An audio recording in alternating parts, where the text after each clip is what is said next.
y'all, I'm going to show you today how to make my hummingbird nectar recipe, and it's easy. So anyway, that's what we're going to do today on old-fashioned Southern cooking.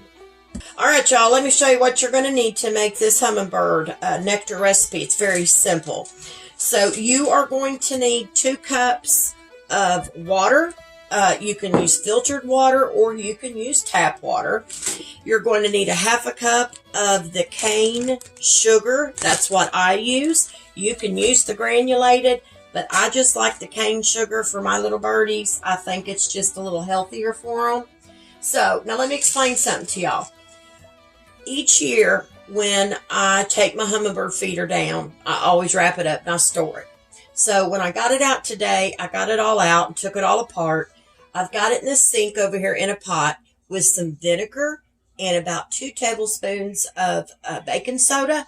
So that's what I use to clean mine, and that won't hurt them. So I'm going to get you a little bit closer, and I'm going to show y'all how I clean up my hummingbird feeder, okay? Because some of y'all may be wondering. Okay, so like I said, I've got some vinegar in here, and I've got about 2 tablespoons of baking soda.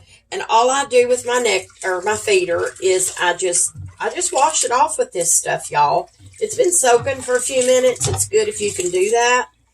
And then I'm just going to lay it down here in my sink as I go. This right here that I'm cleaning, this is actually an ant moat. And some people have them a lot worse, than others.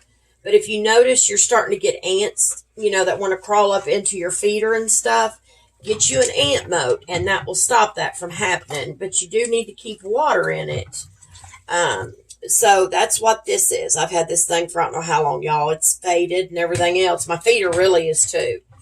I had a feeder that the bees wouldn't stay away from it, and a lot of wasps and the yellow jackets and stuff wanted to constantly be around the feeder, and it got to where my birds didn't even want to come and eat because of the yellow jackets and the honeybees. You name it, it was there.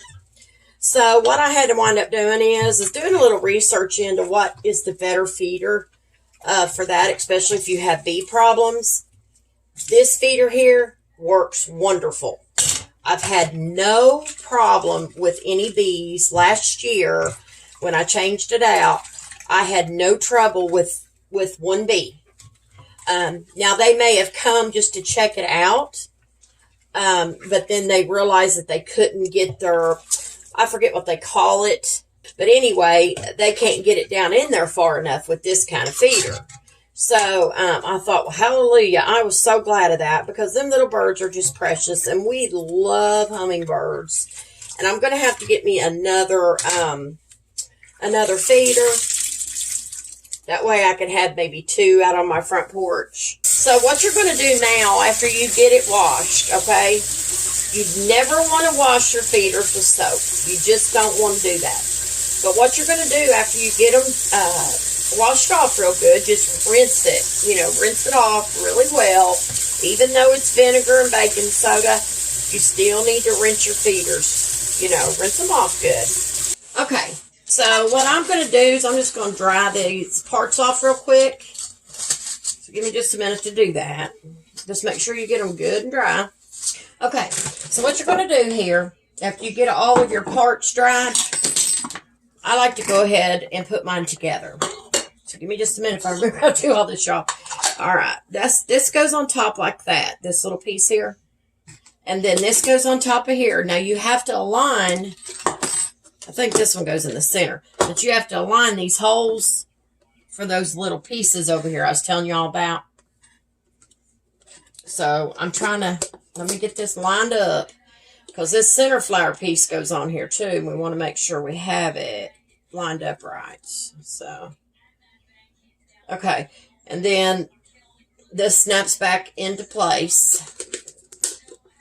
Just like that. And you want to start putting these little pieces in there. That's what they drink through.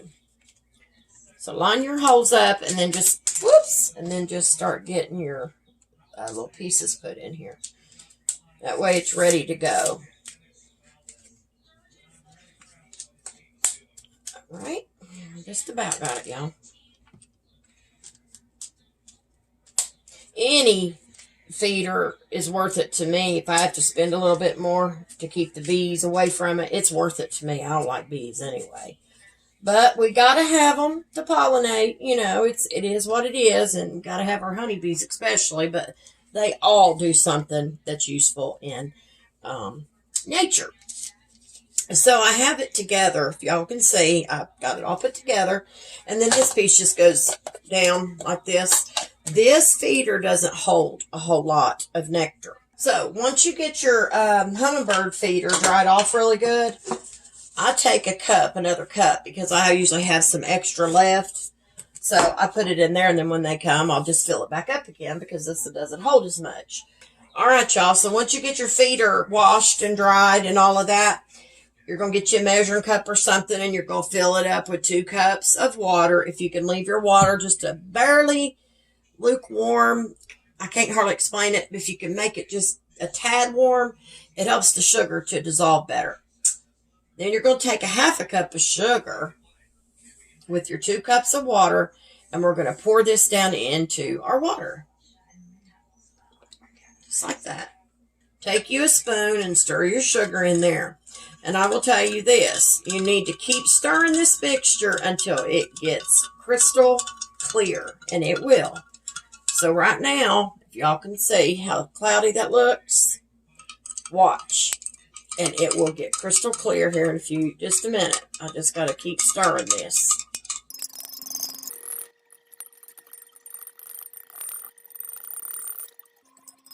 Okay, I think we're good now because it's gotten pretty clear. I'll show you what I'm talking about. See there? It might be a little bit cloudy, but it is clear, and I don't see any sugar floating in the bottom of my measuring cup. So we're good to go. To see how clear that will get, but you just got to keep stirring it. Now you're going to take your bottom part of your hummingbird feeder, and it depends on what kind you got. I'm going to put this on my paper towel because I'll make a mess, and I'm going to fill this up to a certain point. And I won't fill it completely, but I do fill it to a certain point. So it's right about a little over half full, I guess you'd say. Put the top on there, just like that.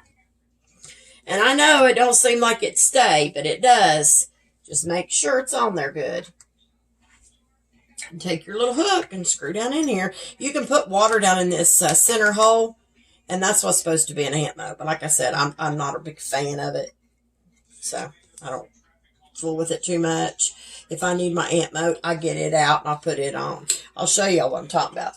All you do with an ant moat, if y'all have never used an ant moat, all you do is take you some water. You don't have to fill it plumb full, maybe halfway, and then the hook, it's under here. Y'all can see that hook. I don't know if you can or not. Anyway, there's a hook under there, and you can hook it right onto this hook, and then you hang it with this on the top of it. That way no ants can get down here. So I think I might go ahead and just use it this time. So there you have it. We have made our hummingbird nectar recipe. Like I said, I don't use any dyes. Smithsonian Institute says it's not good to do that, so I don't do it. And I just like the recipe because I know it's safe to use for my little birds. So I hope you all have enjoyed this video of my hummingbird nectar recipe. And I hope y'all maybe will share it with someone that you know.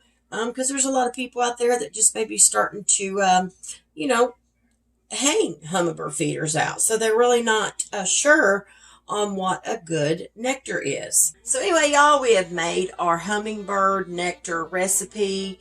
And if y'all don't mind to share this with someone that you know, because a lot of people are just new at doing things like this, and they're just not sure of what kind of hummingbird nectar recipe that they should use, or they don't know how to mix it, or whatever.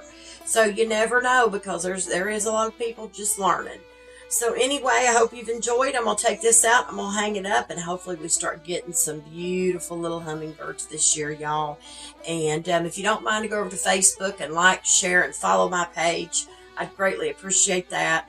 If you don't mind, head over to YouTube. and like and subscribe. And as always, hit that bell so you'll receive all notifications from old-fashioned Southern cooking. So anyway, y'all, I'm going to let y'all go and I hope y'all have a beautiful day. And listen, always stay safe out there, but always remember to keep God in your heart and God in your life. Bye, y'all.